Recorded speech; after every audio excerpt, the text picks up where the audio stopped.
m'appelle Evelyne Joss, je suis psychologue, psychotraumatologue, chargée de cours à l'université de Metz. Bienvenue sur la chaîne Résilience Psy, dédiée à la psychologie. Alors aujourd'hui, nous allons parler d'EFT et de dissociation. Et pour cela, j'ai invité Jean-Michel Guret. Bonjour Jean-Michel. Je voudrais Bonjour que tu Evelyne. te présentes parce que tu fais beaucoup de choses. Alors, bonjour Evelyne, bonjour à toutes et à tous. Donc, je m'appelle Jean-Michel Guret, je suis psychothérapeute, je suis formé à différentes modalités, dont les TCC, l'hypnose et le l'EFT. Et donc, j'ai intégré dans ma pratique maintenant depuis quasiment une vingtaine d'années cet outil. J'ai eu l'occasion de me former avec beaucoup de personnes, notamment à l'étranger, aux États-Unis, avec des Australiens, des Anglais, des Américains. J'ai intégré l'outil aussi dans une pratique plus large, un peu, intégrative.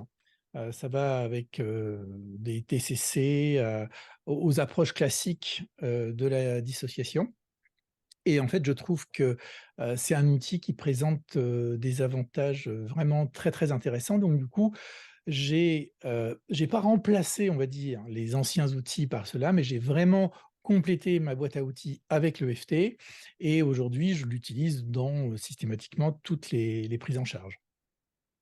Alors donc, tu es psychothérapeute, tu es aussi formateur, et puis nous sommes collègues à l'université de Metz, où tu es aussi chargé de cours, et je pense que tu as aussi d'autres activités dans une autre université, celle de Lyon, si je ne me trompe. C'est ça, donc il y a quelques années, 5 ans je crois, le professeur Tarquinio m'a demandé d'intégrer, la formation en master 2 pour avoir un petit module sur, l'EFT et donc enseigner l'outil à des personnes qui sont déjà formées à la psychotraumatologie et j'ai eu, alors c'était marrant parce que c'était vraiment un concours de circonstances, de synchronicité on pourrait dire, dans la même semaine un appel du professeur, Saoud, qui lui, à Lyon, lançait un DU, de thérapie brève et m'a demandé la même chose. Donc on a un 2e format quasi identique, dans le cadre, de ce DU. Je suis intervenu également dans le cadre de la fac de médecine de sciences du sport à Lille où, au niveau du CROPS, je formais des préparateurs mentaux et des psychologues du sport à l'utilisation de l'outil. Donc en fait, de fait, on s'aperçoit qu'on peut l'utiliser dans des applications plutôt médicales. On peut travailler sur, des douleurs chroniques, par exemple, et également sur tous les aspects et les troubles, psycho, mais aussi et pas que, pour développer des compétences. Ça peut être des compétences intellectuelles, des compétences physiques. Dans le domaine du sport, on se régale avec la gestion du stress. On arrive à avoir des résultats qui sont, étonnants et qui sont corroborés par de nombreuses études. Aujourd'hui, l'EFT, on peut dire que elle fait partie alors l'EFT fait partie d'une famille plus générale qui s'appelle la psychologie énergétique et la psychologie énergétique est fière de dire qu'elle a environ 250 études publiées à son actif dans des revues à comité de lecture et donc d'après, l'association, internationale, on peut dire que l'EFT et la psy énergétique font partie du top 10 des méthodes thérapeutiques les mieux étudiées, au niveau international. Donc je tiens à le souligner parce que souvent on dit, souvent en France, hein, on nous dit: «Mais ouais, mais votre truc là, c'est pas basé sur des preuves». Alors c'est pas basé sur des études françaises parce que c'est très difficile de faire des études en France. J'essaye depuis pas mal de temps et je rame, je dois dire. En revanche, au niveau international, il y a vraiment, des centaines de chercheurs, qui sont, en ce moment même impliqués dans, des études et on s'aperçoit qu'il y a vraiment une progression, quasi exponentielle de publication d'études et qui ne sont plus aujourd'hui que anglo-saxonnes, mais on en retrouve dans tous les pays et notamment beaucoup les pays asiatiques qui traînaient un peu au départ, des pieds et qui, maintenant sont en train de se lancer, fortement dans le domaine. Alors, avant d'aller plus loin, est-ce que tu peux nous expliquer ce que c'est l'EFT? C'est l'acronyme de quoi? Alors EFT, ce sont les initiales de Emotional Freedom Technique, qu'on peut traduire par technique de libération émotionnelle. L'EFT est pas si récent que ça.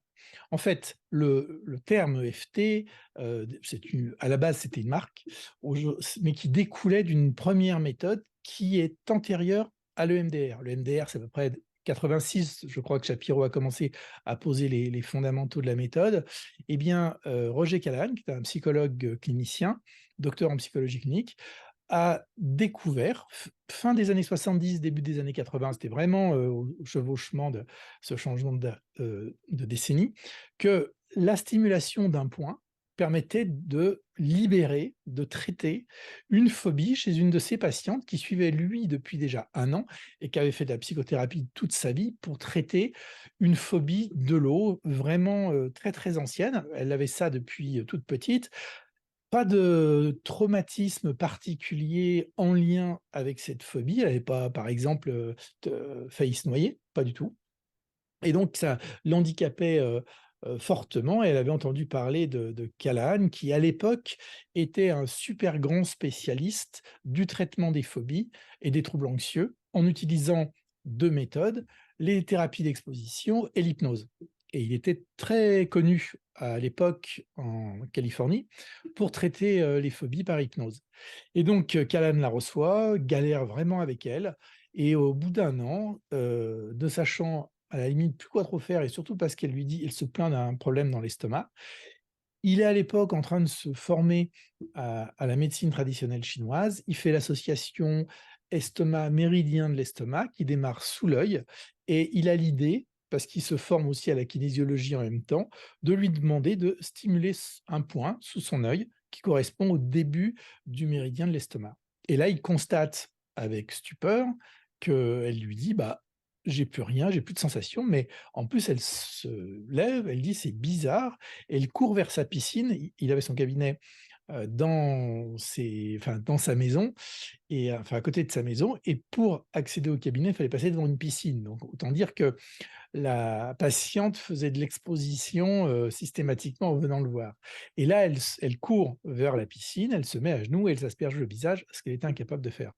Donc, de là est né l'étonnement de Callahan, qui s'est dit: «Il faut quand même que je creuse la question» et qui, au bout de 14 ans, a commencé à enseigner sa méthode. C'est-à-dire que pendant 14 ans, il a fait des recherches et beaucoup de recherches, en utilisant notamment des équipements de cohérence cardiaque. Il a pu constater, l'impact qu'avaient ces méthodes de stimulation qu'on appelle le tapping, chez les anglo-saxons.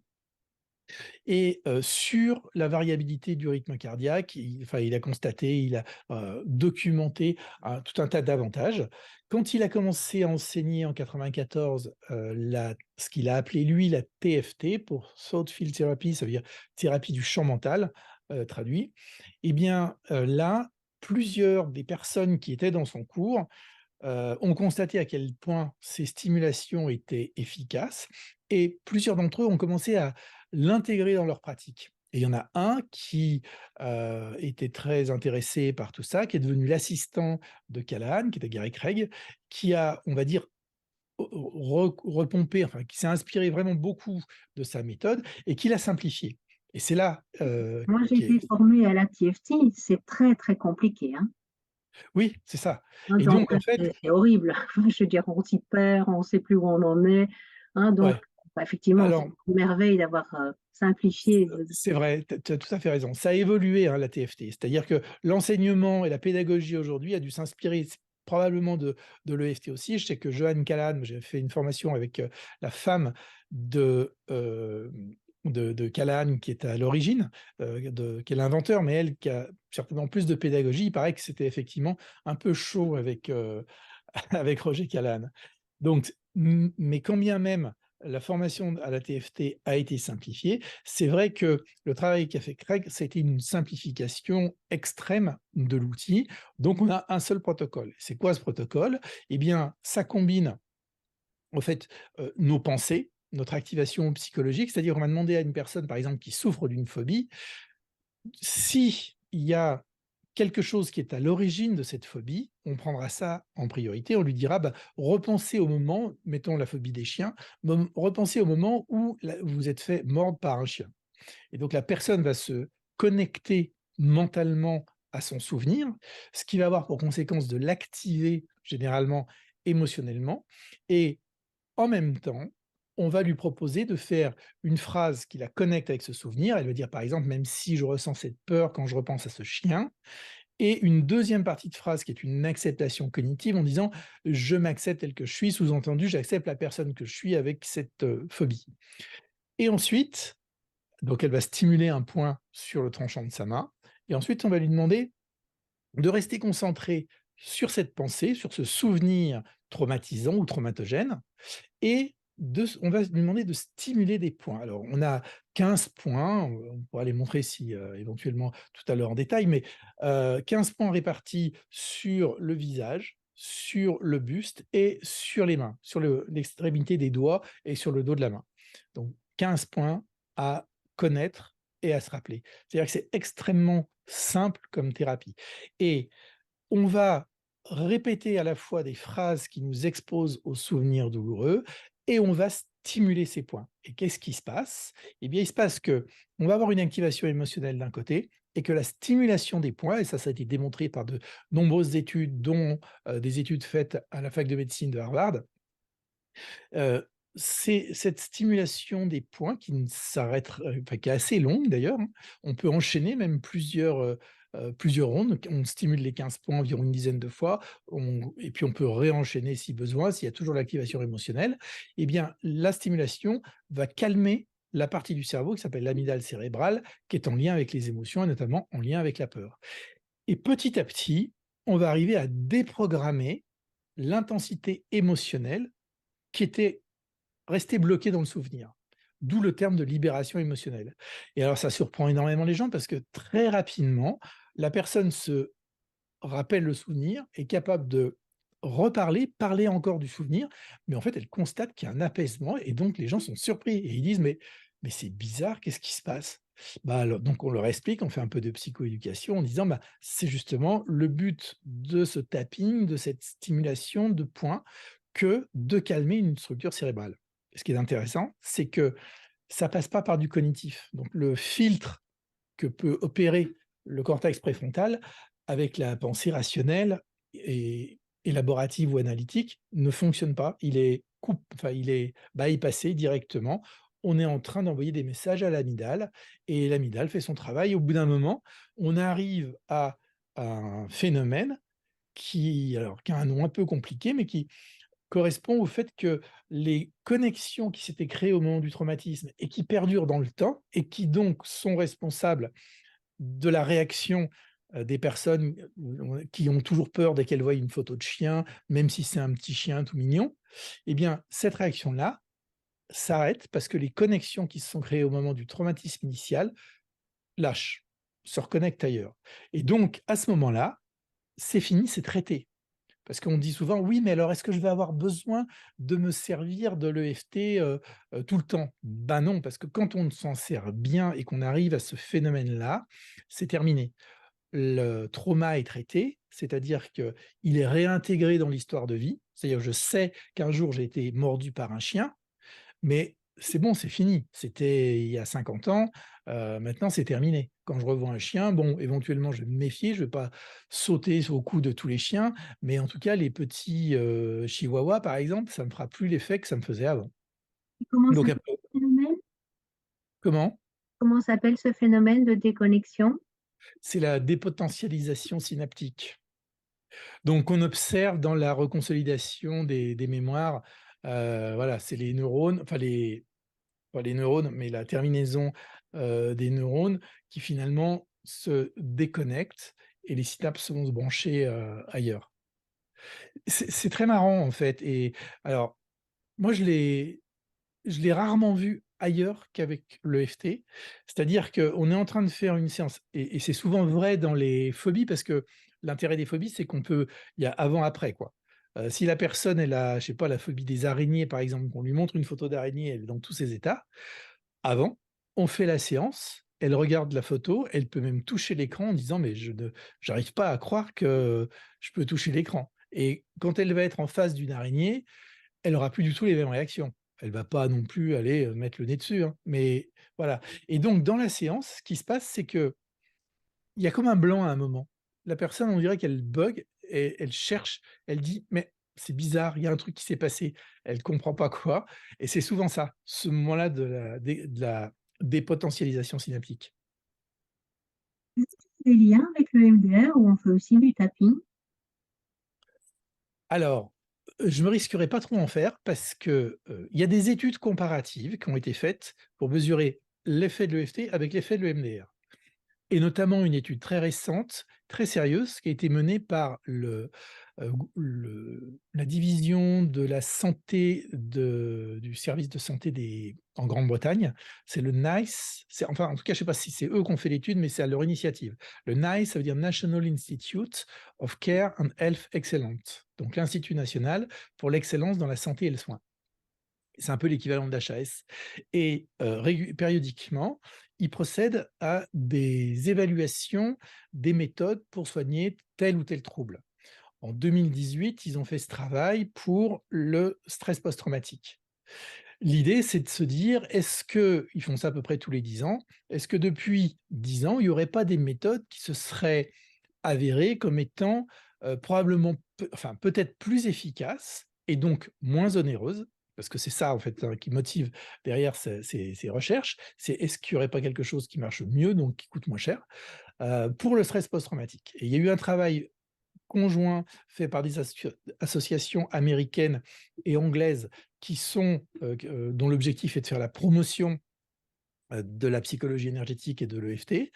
Et ils se sont dit: «Oui, c'est intéressant». Au passage, ils ont remis ils se sont intéressés à l'EFT, à la TFT, qui est à l'origine de l'EFT, et une troisième méthode qu'on connaît, que beaucoup de psys connaissent, qui est la somatic experiencing. Et ils ont créé une nouvelle catégorie de thérapie.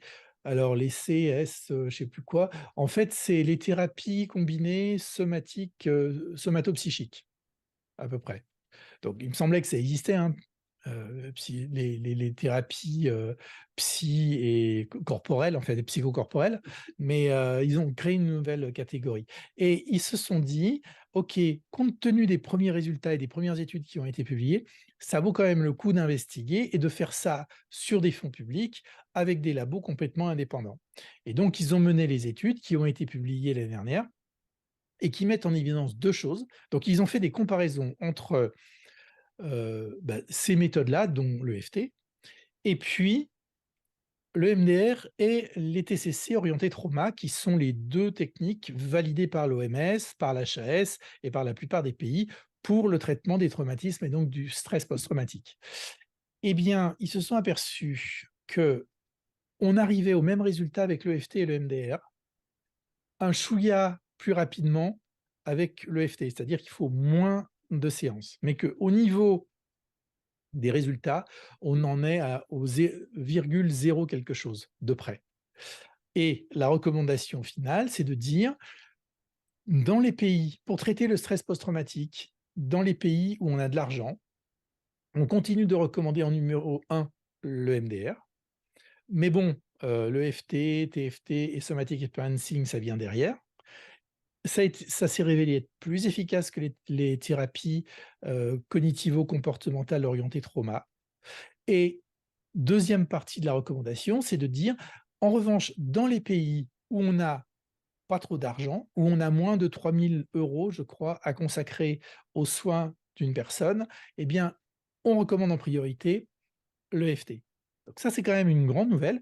C'est largement méconnu. Alors, je ne sais pas si c'est volontaire ou involontaire. Je pense que c'est certainement involontaire parce qu'il y a beaucoup de choses dans l'actualité internationale en ce qui concerne le traitement des traumas, mais ce n'est pas du tout connu en France.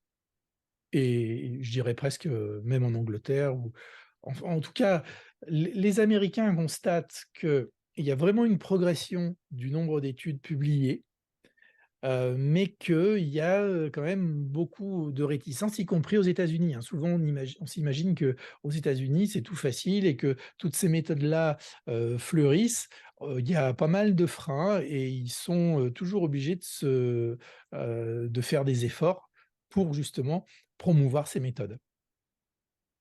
Mais bon, en tout cas, maintenant, je dis avant, jusque dans les années 2010, on avait toujours peur qu'on nous dise: «Mais au fait, est-ce qu'il y a des études?» Aujourd'hui, on attend qu'on nous le demande. Oui, c'est Donc vrai que ce c'est que je difficile, les changements. Le MDR aussi, ça a quand même pris des années avant, que ça bien sûr. décolle. Et donc on voit aussi maintenant par rapport aux psychédéliques, les réticences malgré les études. Donc je pense que les études, c'est une première étape, mais qu'il faut encore après convaincre les mentalités et finalement, il y a beaucoup, en tout cas en France, c'est clair, c'est très, conservateur, hein. Les Ouais. États-Unis, effectivement, le sont un peu moins et là, tu me dis que c'est malgré tout difficile. Donc, à voir dans les années qui viennent, mais heureusement avec la mondialisation, avec internet et cetera, je trouve qu'il y a quand même des choses qui aujourd'hui circulent plus vite. Donc on peut Oui. espérer quand même que ces résultats d'études, finissent par, entrer dans tous les pays et surtout dans la tête des thérapeutes parce qu'on voit quand même un intérêt. Le fait que, par exemple, toi, tu étais invité dans deux universités à former des étudiants en psychologie sur cette thématique, je trouve que c'est déjà un pas énorme pour la France, en tout cas. Oui, oui, tout à fait.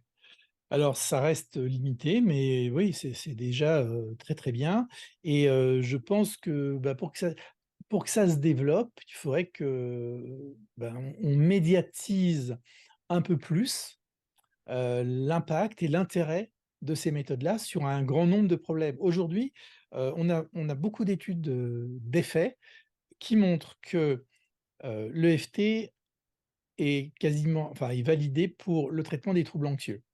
Et notamment le stress post-traumatique. Quand on regarde la taille d'effet, c'est-à-dire, on pourrait appeler ça le dé de Cohen qui me permet de mesurer la taille d'effet, c'est-à-dire l'impact d'une méthode thérapeutique sur, une population donnée. Eh bien, plus le D, enfin la valeur D qui permet de mesurer cet impact est élevée et plus l'impact est grand. Donc si D égale 2, ça veut dire qu'il y a un faible il y a un faible effet. Donc l'impact de la méthode en question et on note que oui, il y a un impact sur quelques personnes, mais que pour bien appréhender tout ça, il faudrait plus d'études. Si la valeur est de 4, on se dit: «Ah oui, là, c'est clair, c'est moyen, mais il y a un effet indéniable» et si c'est 8, c'est un fort effet. Donc 8 égale beaucoup d'effets. Eh bien, les méta-études, les méta-analyses, c'est-à-dire on prend des essais randomisés contrôlés qui ont été faits sur des centaines de personnes souffrant de stress post-traumatique et c'est des statisticiens qui font ça, des psychologues statisticiens. Ils compilent les données, ils les moulinent et ils calculent ce fameux D de Cohen. Eh bien, pour le stress post-traumatique, le D, il n'est pas à 8, il est à, je ne vais pas dire de bêtises, mais quasiment 30, 28,9 ou un truc comme ça.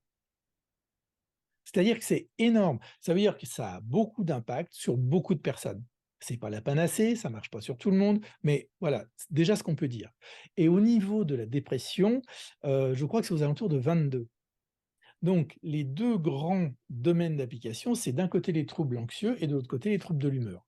Alors maintenant, dans la classification, le stress post-traumatique était sorti, des troubles anxieux, mais globalement, tout ce qui est en lien avec les émotions de peur ou les émotions de tristesse, l'EFT, vraiment, il y a beaucoup, beaucoup à faire.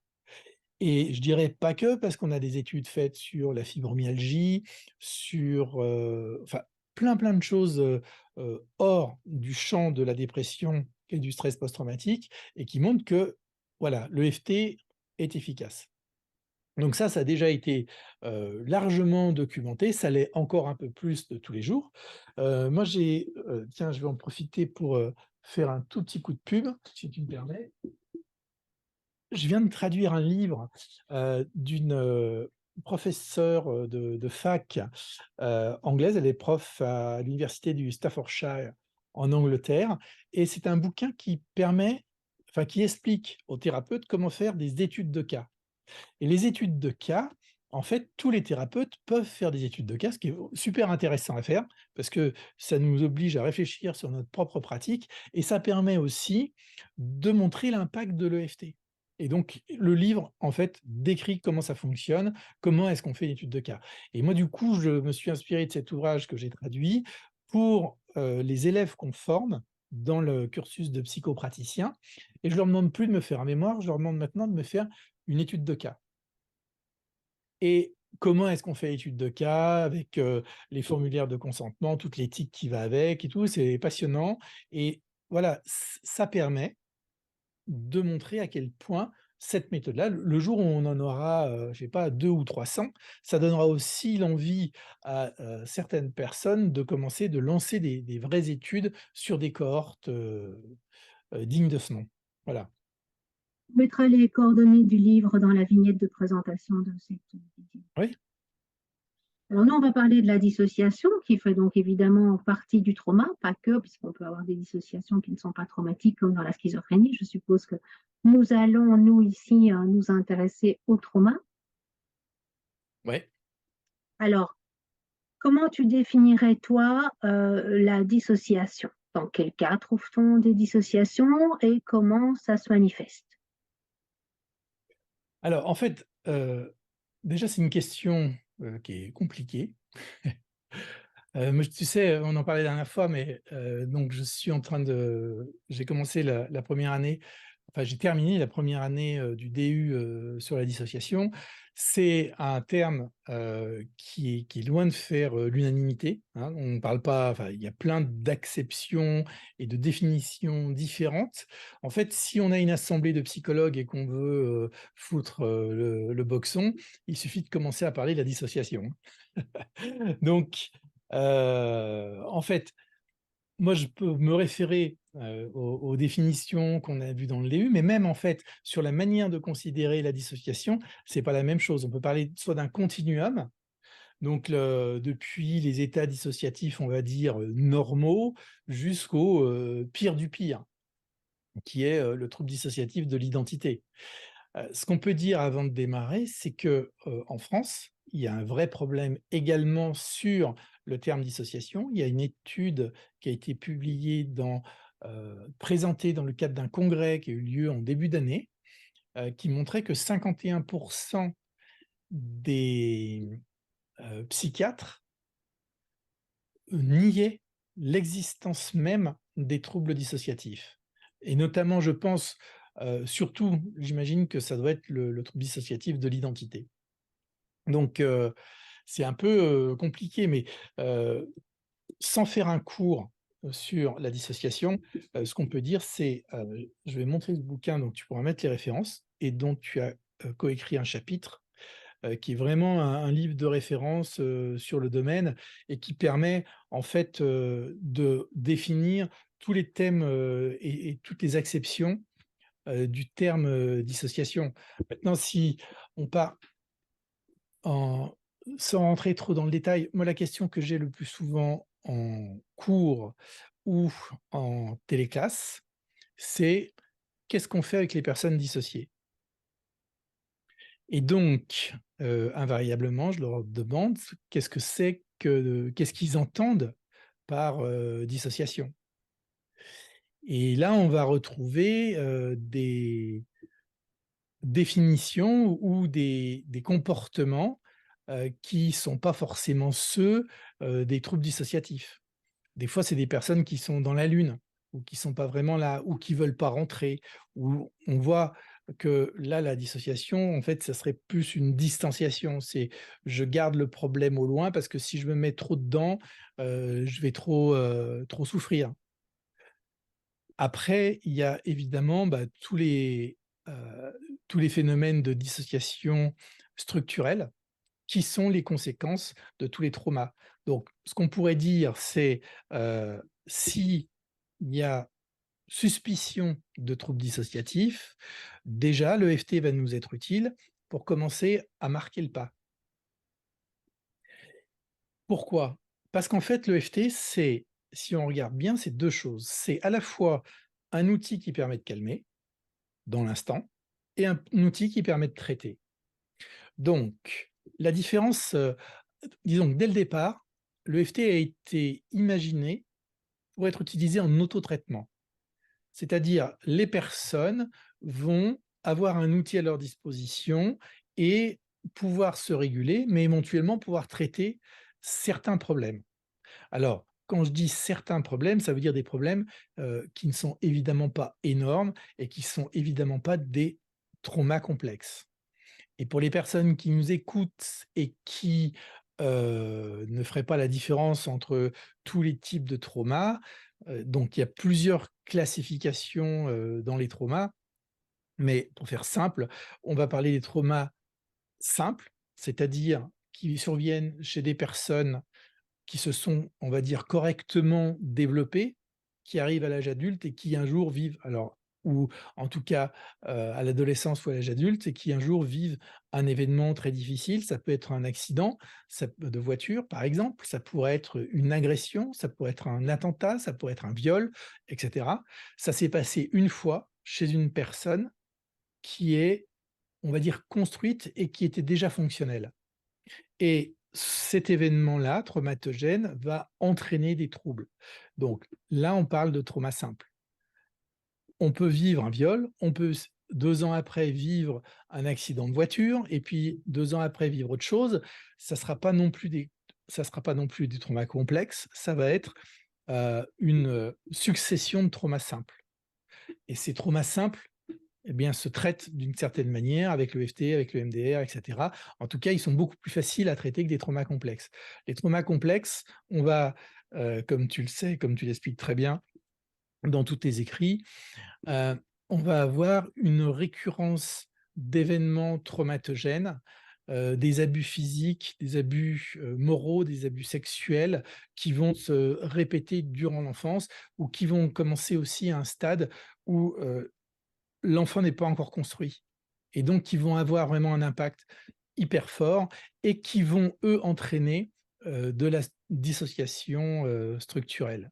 Après, la dernière fois, on parlait des traumas de type 3 et 4 que tu proposais également, mais bon, sans rentrer forcément, plus loin, c'est déjà montré quand même que dans l'approche thérapeutique, on va plus du tout travailler de la même manière si c'est un trauma simple et un trauma complexe, enfin des traumas complexes.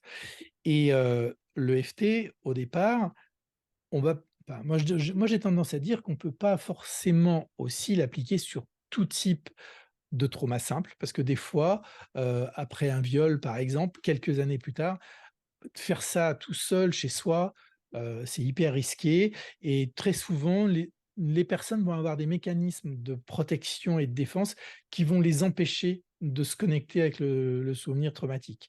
Donc pour tout ce qui est de l'ordre des gros événements traumatogènes, il vaut mieux être accompagné par quelqu'un qui sait, enfin qui est un spécialiste du trauma, on va dire. Peu importe sa méthode, mais qui est spécialiste, du trauma.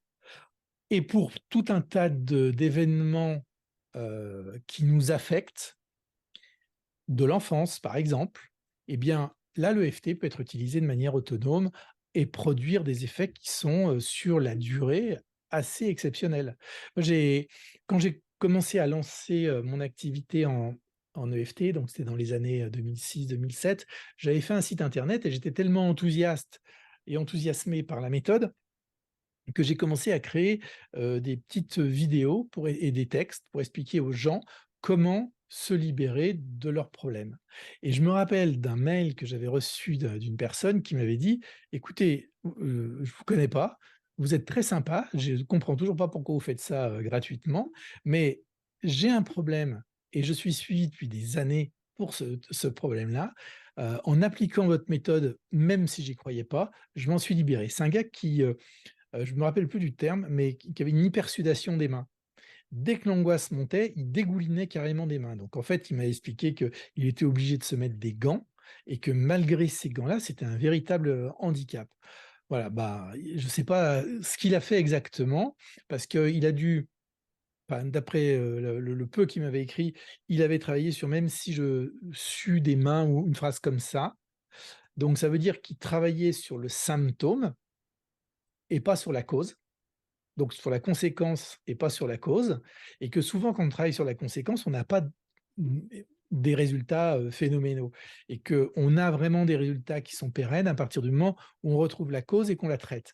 Mais néanmoins, j'ai l'impression qu'il y a quand même un truc qui se passe au niveau inconscient et qui fait que en étant connecté à la conséquence, il y a quelque chose qui le connecte avec la cause, peut-être que c'est subconscient, qui c'est pas complètement dans son esprit, mais en tout cas, il y a quelque chose qui se passe et je l'ai déjà observé chez, plusieurs personnes. Donc, voilà ce qu'on peut arriver à faire avec l'EFT et donc cette, heu, cette particularité de l'EFT va pouvoir être utilisée tout au long des séances quand on travaille avec des personnes qui sont dissociées. Si on voit que la personne, par exemple, commence à s'activer émotionnellement, on sait que si elle s'active émotionnellement, on va plus pouvoir faire quoi que ce soit avec elle par la suite. Donc, ce qu'il nous faut, c'est la ramener dans ce qu'on appelle la fenêtre de tolérance. Donc, un bon moyen de ramener la personne dans sa fenêtre de tolérance, c'est de stimuler les points. Et là, on peut se dire, OK, si on est capable de détecter les signes dissociatifs, si on a l'impression que la personne, elle est plus là tout d'un coup, par exemple, on se dit, OK, si elle a ce mode de fonctionnement, c'est certainement parce qu'il y a du lourd derrière, parce qu'il y a ou il y a peut-être des traumas complexes. Donc là, la première consigne, c'est allons-y en douceur. Et puis, il y a des caractéristiques dans les personnes qui souffrent de dissociation et de traumas complexes, heu, c'est, la difficulté à établir le lien avec le thérapeute. Il y a une partie qui va dire, «Oui, oui, aide-moi, soigne-moi» et l'autre partie qui va dire: «Ah tu touches pas à ça et toi tu y vas pas». Et donc on va avoir ce genre de phénomène, c'est-à-dire la problématique du lien qu'il va falloir discuter et on va pouvoir travailler sur la connexion patient-thérapeute grâce à l'EFT. Il y a ce que j'ai pas dit, mais quand on est avec des personnes qui ont des traumas complexes, on ne va surtout, surtout, surtout pas sur les traumas dès le départ. On va vraiment aller travailler ça, par la suite et donc là aussi l'EFT va nous être super utile. Pourquoi? Parce qu'il y a des personnes qui pourraient être happées par le souvenir, un ou les souvenirs traumatogènes ou qui pourraient commencer à en parler et donc dans ce cas-là, on leur dit: «Hop, hop, hop, stop, faites comme moi» et on stimule les points et là, on va pouvoir utiliser l'EFT pour les couper du souvenir. Les couper du souvenir, ça veut dire quoi? Ça veut dire les ramener dans l'ici et maintenant et donc pour les ramener dans l'ici et maintenant, qu'est-ce qu'on fait? On leur dit: «Qu'est-ce que vous ressentez dans votre corps?» Pour que la personne réponde: «Qu'est-ce que je ressens dans mon corps?» Ça veut dire qu'elle doit être là et elle doit bien être dans son corps. Sinon, elle ne va pas pouvoir nous répondre. Donc, si elle n'est pas capable de nous répondre, ça veut dire qu'elle est en état dissociatif. Donc, on va prendre le temps de la calmer, on va faire de la respiration tout en faisant les stimulations. Les stimulations peuvent très, très bien s'additionner avec d'autres choses qui fonctionnent bien. Si par exemple, il y a des gens qui utilisent la cohérence cardiaque dans telle ou telle situation avec des effets positifs, ils peuvent juste rajouter la stimulation des 15 points de l'EFT et on enchaîne comme ça. Donc on demande à la personne: «OK, qu'est-ce qui se passe dans votre corps? Qu'est-ce que vous ressentez? C'est quoi les sensations?» Et là, on fait une phrase, la personne elle va nous dire: «Ben, j'ai un poids sur la poitrine». On lui dit: «Centrez-vous sur le poids sur la poitrine, répétez avec moi: "Même si j'ai un poids sur ma poitrine, je m'accepte tel que je suis"». En faisant ça, on traite rien, mais on la coupe du flux des pensées qui la ramenaient dans son passé, on la ramène dans son présent et on s'est aperçu, en tout cas les études nous ont montré, que lorsqu'on stimule l'ensemble des points, hein, une dizaine de stimulations de ce type-là, puis après je passe un point, sous le bras, sur les mains et cetera. On s'aperçoit que ça active la branche vagale du système vagal ventral du système nerveux autonome. Donc le système nerveux autonome, c'est le pilote automatique de notre corps. Il y a l'accélérateur, le frein. Le frein, il a 2 branches, donc la branche ventrale responsable de l'interaction sociale, c'est-à-dire qui fait que quand je suis sous l'impact de cette branche, eh bien, je suis émotionnellement régulé, capable d'interagir avec les personnes. Donc ça veut dire qu'en face de moi, j'ai, un patient qui est là, qui va ressentir des émotions, qui va être en lien avec moi, qui va me regarder dans les yeux. Donc je peux vérifier qu'il est dans son vagal ventral. S'il commence à s'activer, à respirer fort, à rougir, je me dis: «Ouh là, il dérégule, il sort de la fenêtre de tolérance, il est en train de passer sous le contrôle du système sympathique», donc il accélère. S'il continue d'accélérer et s'il accélère de plus en plus fort, il y a un moment où il va y avoir une autre coupure, ça va être l'activation du vagal dorsal, qui est responsable de la réaction de figement. Donc ça, pour moi, en tant que thérapeute, c'est un bon indicateur de se dire où il est. S'il est dans le dorsal, il est dissocié. Il est coupé, il est comme s'il était plus là. Donc, c'est à ça qu'on va voir si le patient avec lequel je travaille, il est capable de bien réguler, et si il se connecte trop vite, trop fort à son souvenir, il va s'activer, mais si on arrête et qu'on le restimule, il revient. Là, on peut se dire: «C'est probablement un trauma simple». En tout cas, ça a pas l'air de partir trop en vrille. Et puis, si c'est pas ça, mais plus compliqué, là, on peut se dire: «OK, il est en train de se dissocier, donc on va vraiment y aller doucement». Et mon objectif, c'est de le ramener dans cette fenêtre de tolérance. Et l'EFT, les stimulations, il y a même pas besoin de parler là, hein. On fait que des stimulations manuelles, sans parler, en restant avec la personne, en lui demandant de respirer si on voit qu'elle commence à bloquer sa respiration. On va le ramener petit à petit dans cette fenêtre de tolérance. Et là, quand on sera revenu dans la fenêtre de tolérance et qu'on aura donc récupéré le patient qui sera avec nous, on va pouvoir lui dire: «OK, vous avez vu à quel point ça part vite? Donc on fait plus ça». On va faire de la psychoéducation sur expliquer ce que c'est qu'un trauma complexe, expliquer ce qui vient de se passer, bien lui montrer les points, bien souligner que la stimulation des points a permis de le ramener dans l'ici et maintenant, et que ça, c'est vraiment quelque chose qu'on va faire tout du long. Et on va lui dire: «Voilà, on va commencer comme ça, et la thérapie, on ne sait pas combien de temps ça va durer».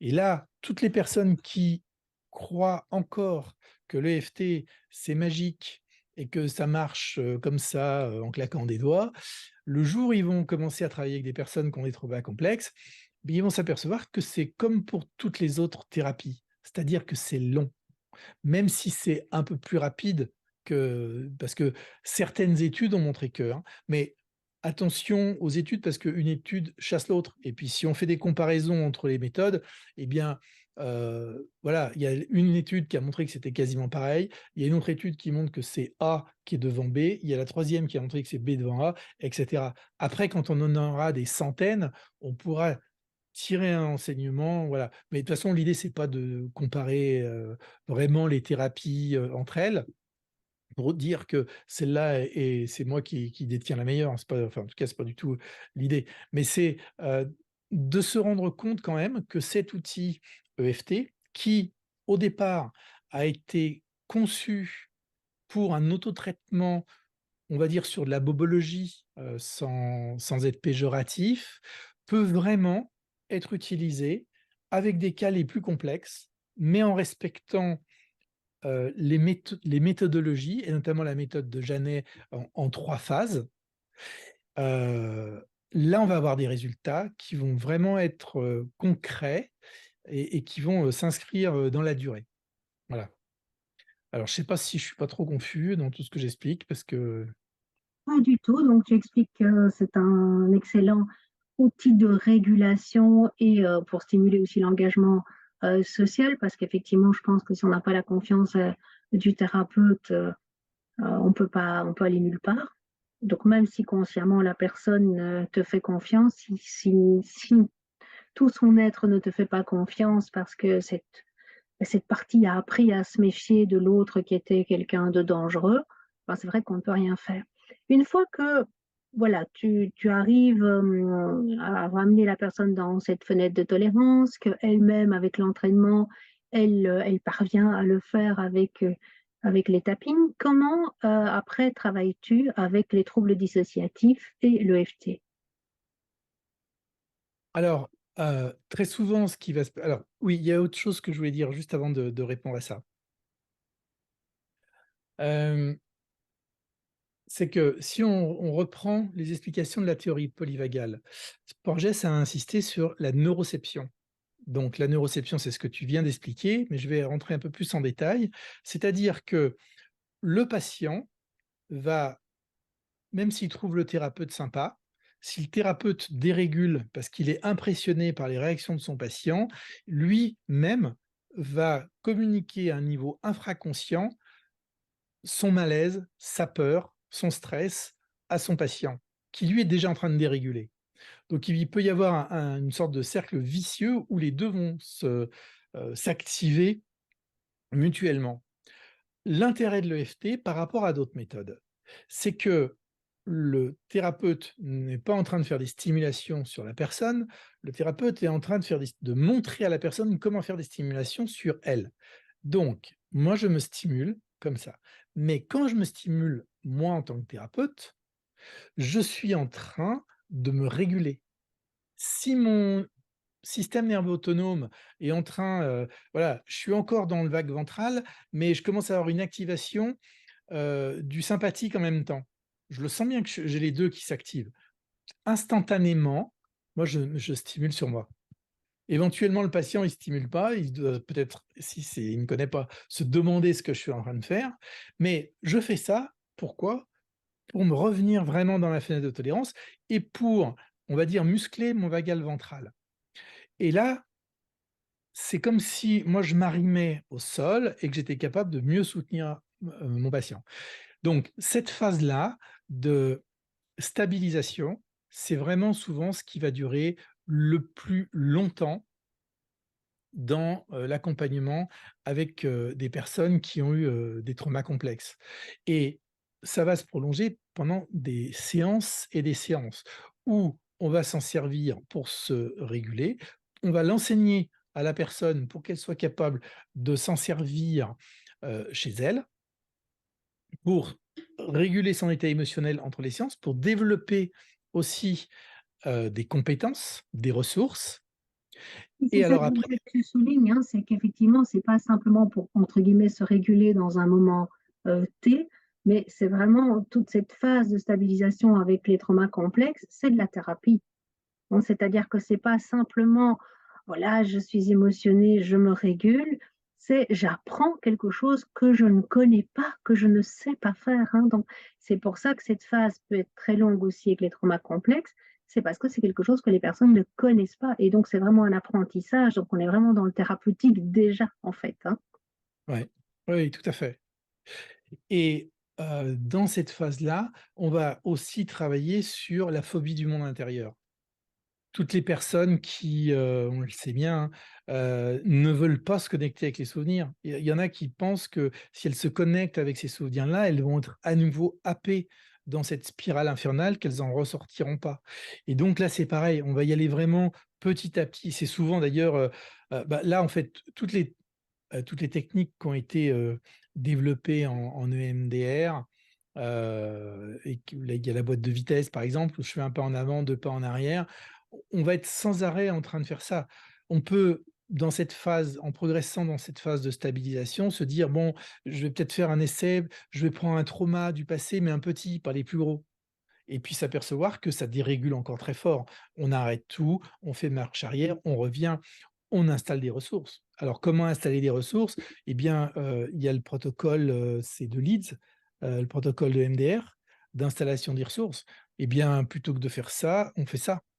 En fait, il y a énormément de choses, qui peuvent être pris de la traumato classique, de l'EMDR et réalisées en mode stimulation. De toute façon, en EMDR, il y a des stimulations sur les genoux, des stimulations alternées. Il y a des études qui ont été faites et qui n'ont pas montré de différence probante entre le fait de stimuler comme ça ou en même temps. Ce qui se passe dans le cerveau, dans le corps quand on stimule les points, on commence à en avoir une assez bonne idée. Il y a une sorte dans la communauté des chercheurs au niveau de la psy énergétique. On sait qu'il y a des modifications au niveau des schémas d'ondes cérébrales. On sait qu'il y a des modifications au niveau de la production, de certaines hormones et de neurotransmetteurs. Par exemple, on va augmenter, le GABA, on va augmenter les endorphines, on va augmenter la sérotonine, on va diminuer le cortisol, on va et cetera. Globalement, ce qui est bon, pour nous, ça augmente, ce qui est mauvais, ça diminue. On sait aussi que ça a une activation sur le système nerveux autonome. On active le vagal ventral, comme je le disais, on baisse, l'activation, du sympathique et cetera et cetera. On a vu qu'il y avait des actions, des conséquences au niveau de l'ADN également. Donc, on commence à documenter tout ça et certainement que c'est un mixte de tous ces phénomènes qui nous permet d'arriver à, d'un côté, se calmer et de l'autre côté, ce mécanisme de dépotentialisation synaptique. Donc, si on progresse avec les personnes qui sont en état dissociatif, eh bien, on va donc travailler sur la phobie du monde intérieur pour la calmer, pour, travailler on a parlé du travail qu'on pouvait faire, avec le thérapeute. On fera beaucoup, de psychopédagogie, pour, construire tout ça et on va prendre notre temps surtout, hein. Et en même temps, on va, en tout cas insister sur qu'est-ce qui se passe chez le thérapeute? Parce que c'est vrai que le thérapeute, on l'oublie, par moment, mais il est mis à rude épreuve avec, des personnes qui ont vécu des traumas complexes, des trucs pas possibles, hein. Moi, j'ai accompagné des personnes qui avaient vécu, bah, toi, c'est encore pire, ce que tu m'as raconté, j'étais déjà en train de me stimuler, mais des personnes qui ont vécu de la torture à répétition de la part des personnes qui étaient censées les protéger. Quand on est témoin de ça en tant que thérapeute, on fait quoi? Encore une fois, moi je suis ravi d'avoir, l'EFT, hein, parce que j'ai l'impression que c'est pas ça rentre pas dans une oreille, ça sort par l'autre, mais en tout cas ça calme l'impact des images qu'on peut se faire nous, dans notre tête et c'est comme si on était, bah, confrontés à un truc horrible, mais qu'on est en même temps en train de le traiter et pour l'avoir validé et vérifié dans des pays, par exemple comme en Haïti, post, tremblement de terre, il y a un moment où on faisait, une vingtaine de séances thérapeutiques dans la journée et donc on est confronté non seulement au récit du tremblement de terre, mais c'était en fait, le récit du tremblement de terre, c'était pas spécialement ça qui venait, c'était surtout les horreurs qu'ils avaient vécues avant. Et chez les plus vieux, et ben, l'épisode avec les tontons macoutes et tout ça là et plus le reste et les tortures, les viols à répétition, c'est ça qui sortait souvent. Et donc si on est confronté à ça toute la journée en tant que thérapeute, on a intérêt d'avoir un sacré enfin, une méthode, un outil qui nous permet bah, de lâcher ça. Parce que sinon on finit en vrac comme, bah, comme nos patients. Donc voilà, l'outil va être extrêmement intéressant aussi, pour s'autogérer. Quitte même à s'autogérer dans la séance au moment où on commence à s'activer, à dire à la personne: «Arrêtez, ne me parlez pas de tout ça, quoi». Voilà un peu, comment là, moi je, conseillerais aux personnes de pouvoir travailler avec l'EFT, en utilisant bien ces 2 fonctionnalités, à savoir, d'abord s'apaiser, se calmer et travailler sur ce qui empêche justement d'aller se reconfronter avec le trauma. Ça, c'est vraiment le plus gros, de la séance. Après, quand on va arriver en phase 2, c'est-à-dire la reconfrontation avec le trauma, donc on va supposer qu'il y aura eu un gros boulot de fait et que la personne, elle aura développé suffisamment de ressources pour commencer à y aller, eh bien, l'EFT va nous permettre de travailler essentiellement de 2 manières différentes, sans trop rentrer, non plus dans le détail et faire trop compliqué. Mais on pourrait dire d'abord: «Alors, prenez un de ces souvenirs, certainement pas le plus gros, peut-être même le plus petit. Un des souvenirs d'abus, par exemple. Et la personne va se connecter et si elle est capable de rester, en tout cas pas loin de sa fenêtre de tolérance, on va faire des rondes, utiliser l'EFT sans quasiment parler. Au début, on va juste lui dire: «Bah, prenez ça dans votre tête» et puis on dit rien et on stimule et on va parler de son ressenti corporel. En fait, on reste très centré sur le corps, dans un premier temps. Après, on pourra rajouter aux sensations corporelles les émotions et puis après, on pourra continuer les rondes en rajoutant un peu plus des éléments contextuels. Si c'est un événement qui a duré un certain temps, on pourra isoler une image dans cet événement, ne traiter que cette image. Après, on pourrait traiter l'intégralité, l'entièreté du film. Et puis une fois qu'on constate que la personne est capable de se connecter en imagination, en imaginaire, enfin en souvenir, avec ce qu'elle a vécu, si on veut l'exposer encore un peu plus fort, on lui demandera de nous en parler. Et puis, on va utiliser ces mots, au besoin, on va la couper, lui dire: «Attendez, on fait une autre petite ronde, on travaille et puis on progresse» et après on va s'apercevoir qu'elle est de plus en plus capable de nous raconter ce qui s'est passé et là, si on veut, si c'est utile, on pourrait même commencer à lui poser des questions un peu plus précises. L'idée, c'est toujours la même, c'est je reconfronte, je stimule, je reconfronte dans le cadre de ma fenêtre de tolérance et tant que je suis dans la fenêtre de tolérance, je vais augmenter la confrontation et je vais rester dans cette fenêtre grâce aux stimulations. Si je vois que ça monte trop fort, j'arrête de poser des questions, j'arrête de parler, je demande à la personne d'arrêter de parler, je lui demande d'ouvrir les yeux et je lui demande de continuer les stimulations. Le principe actif, ce qui fait que ça fonctionne, ce sont vraiment les stimulations. Et c'est pas tellement la qualité des phrases qu'on va faire. Des fois, je vois qu'il y a des débutants, ils sont un peu paniqués en disant: «Oui, moi je sais pas faire des phrases». C'est pas tellement ça qui fait que ça fonctionne bien, c'est d'utiliser les stimulations au moment où la personne est vraiment connectée au souvenir et c'est la maintenir dans cette fenêtre de tolérance. Voilà, ça c'est une des méthodes et il y a, moi personnellement ce que j'utilise beaucoup, c'est, ce que toi tu as, décrit dans ce livre. C'est-à-dire, les scénarios réparateurs d'amnésie traumatique par hypnose et EMDR. Et ben, globalement, avec, la technique qui s'appelle Matrix Reprinting ou REM, qui est plus, générique, c'est à peu près la même chose. C'est une utilisation conjointe de l'hypnose, pour amener la personne à imaginer qu'elle est en train de voir ce qu'elle a vécu et d'intégrer là des stimulations pour réguler ça. En EFT, c'est un peu la même chose, hein. C'est que, on demande à la personne quand elle va en être capable et seulement quand et généralement après déjà avoir travaillé l'événement en EFT, d'imaginer qu'elle est au théâtre et que sur la pièce, sur la scène, il y a, ben, elle, mais petit, à l'âge où elle a vécu les traumas, avec l'agresseur et qu'elle est dans la salle et qu'il est en train de regarder ça. Souvent déjà, c'est chaud, quoi. On utilise l'EFT pour calmer et après ce qu'on va faire, c'est qu'on va lui demander de monter sur la scène, d'imaginer qu'elle a un outil, une sorte de télécommande magique qui permet de geler, de freeze, faire un arrêt sur image et qu'elle, adulte, elle a la capacité d'interagir avec l'enfant qu'elle était. Et là, on va faire tout un travail thérapeutique à ce moment-là qui ressemble à ce que tu décris. Et ce travail thérapeutique va venir apporter des ressources à l'enfant.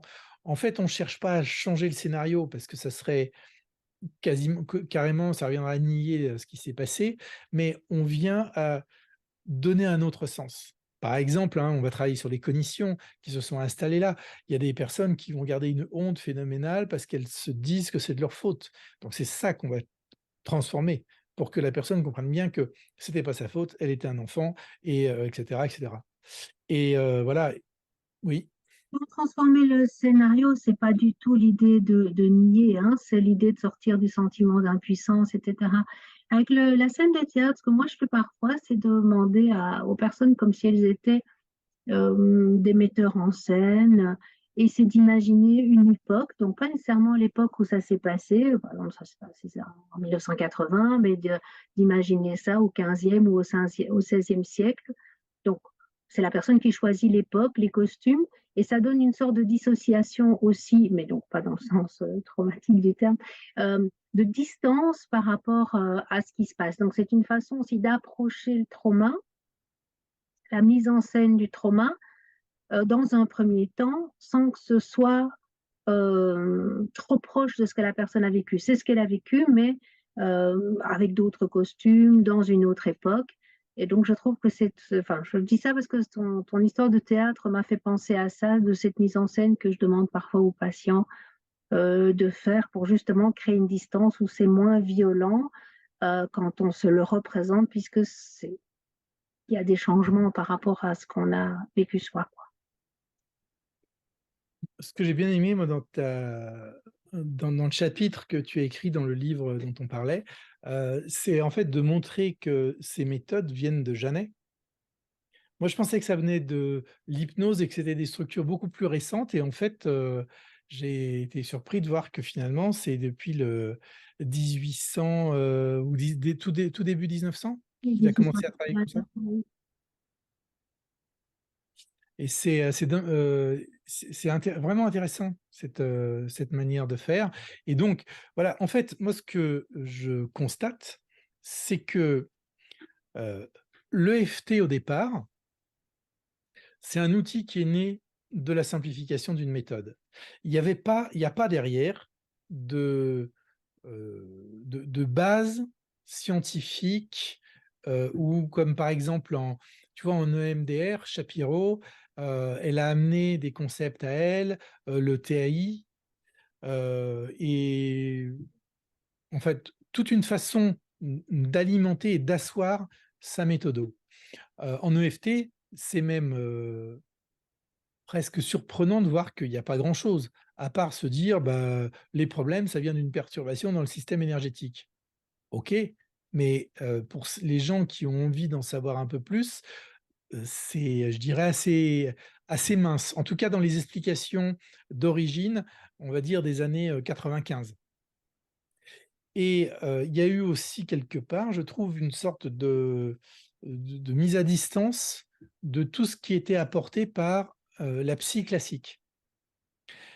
Moi, ce que j'ai fait, c'est que, bah, pour obtenir le titre de psychothérapeute dans le cadre de la loi qui est passée en France en 2010, il a fallu que je me forme à des on va dire des thérapies classiques et donc j'avais le choix entre la psychanalyse et les TCC. J'ai choisi les TCC et je me suis aperçu que, c'était très intéressant, qu'il y avait des bases scientifiques, solides, qu'il y avait, des méthodes partagées par des milliers, si ce n'est des millions, de psychologues dans le monde entier et que donc il y avait du bon dans tout ça. Au passage, j'ai eu des profs qui étaient des psychanalystes. Je me suis aperçu aussi qu'il y avait du bon dans la psychanalyse et chez, les personnes qui nous ont formés, qui étaient aussi de grande qualité. Et puis, ce que j'ai appris aussi, c'est que c'était certainement les thérapies les plus intégratives qui étaient les plus intéressantes. Et ça, c'est clair, ça a été, largement, validé. Eh bien, il y a un moment où je me suis dit: «Mais pourquoi pas simplement prendre l'EFT comme un outil et l'inclure dans des méthodes qui ont fait déjà leurs preuves. Et donc c'est exactement ce que le sens d'ailleurs de la manière dont on enseigne l'EFT, à l'IFPEC. C'est pas réinventer pour réinventer, c'est prendre des méthodes efficaces et garder les outils qui fonctionnent et rajouter de l'EFT quand c'est utile. Et c'est pour ça que nous, moi j'ai fait beaucoup de formations où on me disait: «Attends, attends, attends, vous avez appris telle et telle méthode, vous laissez tout tomber, moi je vais vous apprendre ce qu'il faut faire». Alors, chez nous, c'est pas ça du tout, c'est surtout vous gardez bien tous vos acquis et vous gardez bien surtout ce qui fonctionne avec vos patients et puis on va voir comment vous pouvez utiliser, ces outils-là en plus de votre pratique.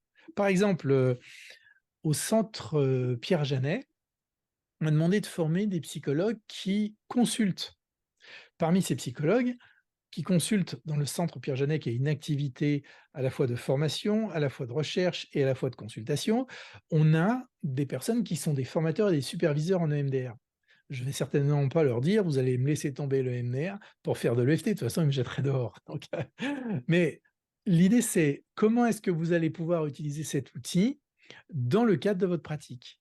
Et en fait, les retours que j'ai, ici, enfin, au centre Pierre Janet, mais pas que, c'est, ben, il y a des personnes avec lesquelles ça a l'air de mieux marcher que le MDR et vice versa d'ailleurs. Et la plupart disent: «Bah, nous, on se sert de l'EMDR parce que c'est notre outil et qu'on l'enseigne. Eh bien, on va pas changer, notre pratique, donc on continue à se servir de l'EMDR dans nos consultations, mais on a intégré l'EFT comme un outil de régulation et on demande à nos patients, s'il y a une activation émotionnelle, de pratiquer l'EFT sur eux» et d'ailleurs, la plupart du temps, ils ont même pas besoin de parler. Ils utilisent simplement le fait de: «Je me calme». Ah, si je parle, je m'active. Si je stimule, je me calme. Donc là, ce qu'on veut, c'est je me calme. Donc pas la peine de faire des phrases, je stimule les points et je reviens, dans ma fenêtre de tolérance. Voilà et je vois que le temps passe, mais, pour terminer, dans la troisième phase qui va être d'intégrer tous ces changements dans une nouvelle vie, en fait, et d'accompagner la personne vers la transformation et vers la fin de la thérapie. Là aussi, l'EFT va nous être utile en complément de ce qui se pratique déjà, quoi. Donc c'est en ça que finalement, moi j'aime bien cet outil-là parce que, pour résumer, hein, c'est simple, simple à apprendre, simple à transmettre, simple à s'en servir en tant que thérapeute. Ce qui est compliqué, par exemple dans la dissociation, ce qui est compliqué, c'est, de comprendre la dissociation, d'avoir vraiment toutes ces notions-là, de savoir qu'est-ce qui est vraiment en train de se jouer pour la personne, dans les troubles dissociatifs, mais pas que, dans tous les troubles. Après, une fois que on a à peu près compris et qu'on sait à peu près ce qu'il faut faire, là, l'emploi de l'outil EFT, c'est pour moi certainement un des outils les plus simples, et notamment depuis que j'ai eu, connaissance de la théorie polyvagale, je me suis dit: «Mais bien sûr que oui!» Au niveau de la neuroception, l'impact de la régulation sur le thérapeute, parce que je ne sais pas quelles sont les autres méthodes thérapeutiques qui permettent de se réguler en tant que thérapeute dans le cours de la séance.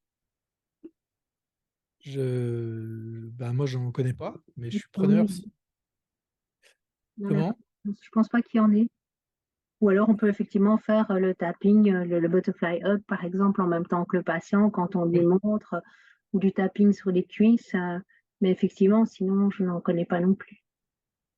Donc voilà, ça en tout cas, j'ai eu l'occasion aussi moi de le partager avec de nombreux collègues qui disent: «Ouais, bah, c'est vrai que c'est clair que heureusement qu'on a ça».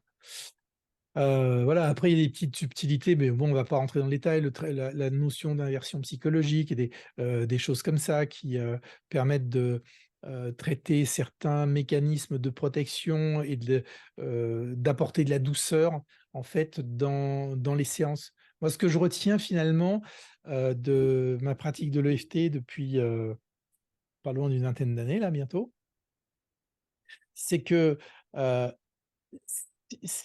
une fois passé le côté un peu, entre guillemets «magique» de ce qu'on appelle la dépotentialisation synaptique, c'est-à-dire arriver très vite à changer une condition chez une personne, qui peut avoir comme problème, si on veut aller trop vite, de rentrer trop fort dans les traumas et donc d'apporter de l'inconfort, voire de la souffrance aux personnes, hein, si on laisse bien ça à distance. Ce que je trouve et ce que j'aime beaucoup dans le l'EFT clinique et dans la psy énergétique, c'est que c'est d'une grande douceur pour les personnes qu'on accompagne, et ça, c'est quand même très, très appréciable. C'est à nous, en tant que thérapeute, de bien réguler le l'activation émotionnelle des personnes, et c'est ça, en fait, que moi je auquel je suis le plus attentif tout le temps, c'est est-ce que la personne commence à monter dans la fenêtre de tolérance? Est-ce qu'elle va bientôt sortir? Ou est-ce que c'est bon, elle y est encore? Et c'est je trouve le principal, et après ça va guider le déclenchement successif des étapes dans notre thérapie, que ce soit des traumas simples ou des traumas complexes. Oui, en fait, c'est vrai que, par exemple, un marteau, c'est un outil qui est très simple, mais il faut pouvoir, correctement s'en servir, sinon tu plies le clou, sinon tu ne parviens pas à entrer le clou, avec le bon angle et cetera. Donc il ne faut pas que les personnes croient que parce qu'on a un outil simple, si les choses sont nécessairement simples. Donc j'aime bien que tu soulignes qu'en fait, il faut beaucoup de bagages et de connaissances pour, repérer où la personne en est, pour ne pas faire n'importe quoi. Non, parce que c'est vrai qu'on a aussi, vécu ça avec, le MDR, hein, qui a été présenté presque comme une panacée dans un premier temps et où on se dit, bah, avec, les années qui ont passé, on a eu de plus en plus de patients qui sont arrivés en disant: «J'ai fait de l'EMDR à tel endroit, c'est une catastrophe», parce que la personne a été trop rapidement, le thérapeute a été trop rapidement, et donc c'est la même chose avec l'EFT, c'est bon Ouais. voilà, c'est bien d'avoir un outil très simple, c'est chouette, on peut l'acquérir, mais ça ne suffit pas, il faut un bagage derrière. C'est clair, et pour reprendre ton histoire de marteau, ton image de marteau, effectivement, c'est quelque chose que je donne souvent. Tu prends un marteau et un burin et puis tu apprends à taper avec le marteau sur le burin et sur une pierre, et puis après, bah, tu te mets, dans le cas numéro 2 devant un grand bloc de marbre de Carrare avec les mêmes outils, et puis vas-y, fais-moi la victoire de Samothrace ou un David. Et ben, c'est ça le truc, hein. Et c'est vraiment, je trouve, une très bonne image pour montrer la différence entre l'utilisation de l'EFT, c'est-à-dire je fais du tapping, ça ressemble effectivement bien à je tape sur mon burin. Mais, être capable de faire une statue, parce que c'est comme ça qu'il travaillait en plus, hein. C'est un bloc de marbre et c'est Michel-Ange qui disait, «Moi je vois la matière en trop autour de l'ange», ou un truc comme ça quand on lui demandait comment il sculptait. Et en fait, la psychothérapie, c'est apprendre à faire ça. C'est pas apprendre à taper sur le marteau. Et la confusion, d'ailleurs, c'est valable pour l'EFT, mais pour toutes les autres méthodes. Et la confusion souvent qui est faite, c'est de dire: «Ah bah ça y est, je sais taper sur le marteau, sur le burin avec mon marteau, donc je vais être capable de sculpter». Ben non, non, non. Et les patients qu'on va avoir en face de nous, ils sont loin d'être aussi résistants qu'un bloc de marbre de Carrare, hein, donc faut y aller en douceur. Mmh. Et si les personnes veulent acquérir cet outil merveilleux qu'est l'EFT, ben comment ça se passe? Alors, donc, Parle-nous de ton institut. OK, ben, moi j'ai commencé à, déjà à me former à l'EFT. À l'époque en France, c'était vraiment, faiblard ce qu'on avait comme formation. Donc, je suis allé, j'avais fait une première initiation avant de la France en Belgique et puis après, bah, je suis rapidement passé au niveau du dessus, c'est-à-dire avec, les États-Unis. D'abord parce que j'ai rencontré des Américains qui venaient, en Angleterre et ensuite parce que je suis allé, me former là-bas, d'abord comme, thérapeute et ensuite comme formateur. Et donc je suis passé devant un grand jury quand même à l'époque. Dans mon jury, j'avais Nancy Gnecco qui était master EFT, psychologue et cetera. J'avais Tam Leveline, un Anglais, et donc il fallait démontrer nos capacités à, enseigner l'EFT, mais pour le coup en anglais. Donc c'était, moi je me suis bien servi de l'EFT sur ma prononciation et sur, mes difficultés à parler la langue. Bref, donc au départ, j'ai enseigné les cours qui provenaient des États-Unis et puis ensuite ils ont un peu, évolué. Aujourd'hui, l'IFPEC, bah, c'est, une école avec, 5 ou 6 permanents plus une quinzaine, vingtaine, de profs différents. Donc en fait, c'est ce que j'ai voulu faire, c'est une pluralité de personnes avec des origines différentes. On va avoir par exemple, des psychothérapeutes, des psychologues, des psychiatres qui ont des vécus différents aussi, hein. Les uns vont être à l'hôpital, les autres en clinique, les troisièmes en cabinet libéraux. Chacun avec sa sensibilité, qui va pouvoir apporter une pierre, à l'édifice et donc on a conçu une méthode qui a évolué, on va dire grâce et pas à cause du covid, qui est devenue mixte. C'est-à-dire un gros contenu de plus en plus, nourri de contenu théorique sur internet à disposition 24 heures sur 24, qui va être enrichi par des téléclasses qui ont lieu tous les mois en fonction des niveaux. Ces téléclasses ont pour but de répondre aux personnes. On a aussi un système de supervision et on a du présentiel où là, on va faire que de la pratique. Donc il y a démonstration par le formateur d'un premier exercice, puis on prend 2 personnes dans l'assistance qui vont refaire l'exercice mais supervisé. On va pointer du doigt tous les axes d'amélioration et puis troisième temps, c'est les personnes sont réparties en trinômes et donc on va, superviser leur pratique et on progresse comme ça. On commence par un exercice tout simple qui est juste la régulation émotionnelle. On va enchaîner par un deuxième exercice qui va être, le traitement du souvenir qui a déclenché cette émotion et puis comme ça, pas à pas, on va rajouter, une pièce au puzzle et puis on va arriver, dès la fin du module 1 à être capable déjà de travailler sur un souvenir récent qui déclenche de l'émotion. On va passer à un deuxième module qui va permettre de remonter sur des traumas du passé un peu plus lourds. Le troisième module va nous permettre, de travailler avec, des personnes qui sont vraiment activées émotionnellement et qui ont des mécanismes, on va dire dissociatifs, sans être dans du trauma complexe et là, on aura 4 jours de pratique et on aura une équivalence sur internet de 6 jours. Et la conjugaison de cette pratique des téléclasses et de la théorie qui est sur internet va nous amener à un premier niveau de certification. Bon, après, il y a d'autres niveaux de certification. On a aussi des modules pour des personnes qui veulent se reconvertir, qui n'ont pas forcément ni le temps ni les moyens de retourner à la fac et qui veulent quand même arriver à un degré de pratique de l'outil en toute sécurité pour leurs patients et pour eux. Donc là, on leur propose des formations plus longues. Mais la plupart de nos formations s'adressent déjà à des gens qui sont déjà des soignants, des psychologues, des infirmières, des médecins, et cetera. Et là, l'outil s'apprend très, très vite.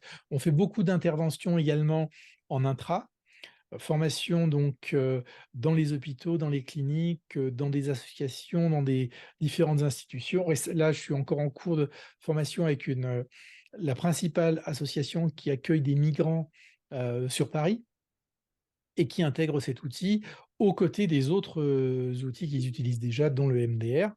Voilà. Voilà un peu l'action de notre institut. On forme, je sais plus compter, mais à peu près 600-700 personnes par an dans le domaine, qui sont déjà des personnes engagées dans le domaine de la santé mentale. En tout cas, j'ai déjà envoyé des gens chez toi qui sont ravis des formations que tu donnes. Donc, je ne peux que recommander. Eh ben merci. Est-ce que tu as envie de dire quelque chose, le petit mot de la fin?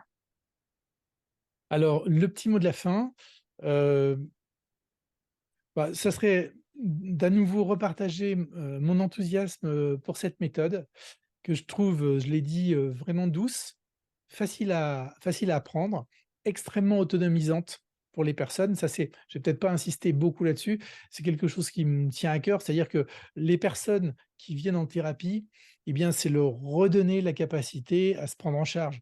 Pas attendre que, un thérapeute ou quelqu'un fasse quelque chose pour eux, mais c'est vraiment leur donner ces outils. C'est-à-dire permettre d'augmenter leur niveau, de capacité, d'autonomisation. Les Américains appellent ça empowerment. Donc c'est voilà, redonner leur propre pouvoir, quoi. C'est pas dépendre de quelqu'un et ça, c'est moi quelque chose qui me tient, vraiment à cœur. Donc voilà, c'est très simple à apprendre. Regardez, approfondissez un petit peu cet outil qui est un très bon outil, quoi. C'est pas de la magie, c'est vraiment mais et je pense que ça qu'il mérite vraiment à être classé au même, niveau que les autres méthodes thérapeutiques, excellentes qui existent et qu'on connaît, aujourd'hui dans le domaine, du psychotrauma. Merci beaucoup, Jean-Michel, pour cet entretien très intéressant, passionnant. Et peut-être Merci Evelyne, on se reverra sur Résilience Psy. à bientôt. Au revoir À Evelyne. bientôt. Vous avez aimé cette vidéo, pensez à la commenter, à la partager et à faire connaître Résilience Psy. À bientôt.